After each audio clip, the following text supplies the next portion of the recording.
শুভ দুপুর। সবাই কেমন আছো? আশা করি তোমরা সবাই অনেক ভালো আছো। আজকে হচ্ছে চিংড়ি মাছ পালং শাক দিয়ে। এখানে হবে এই দেখো কাতলা মাছ ভেজে রেখেছি, দই কাতলা হবে, দইয়ের প্যাকেটও আনা আছে এখানটায়। চলো, পালং শাকে তো একটুখানি ধনে পাতা দিতেই হয়, গাছ থেকে তুলেই নিই একটু পালং শাকের জন্য ধনে পাতা। এখানে অল্প একটু ধনে পাতা এখান থেকে তুলে নিচ্ছি গাছ থেকে, যতটা লাগবে ততটাই তুলে নিচ্ছি। এই দেখো গাছ থেকে ধনেপাতা তুলে নিয়েছি পালং শাকে দেওয়ার জন্য।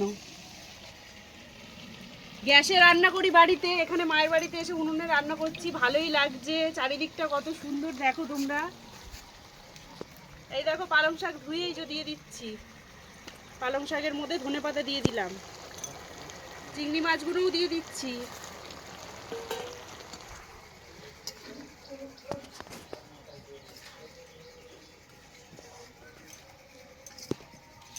তরকারিটা তোলো।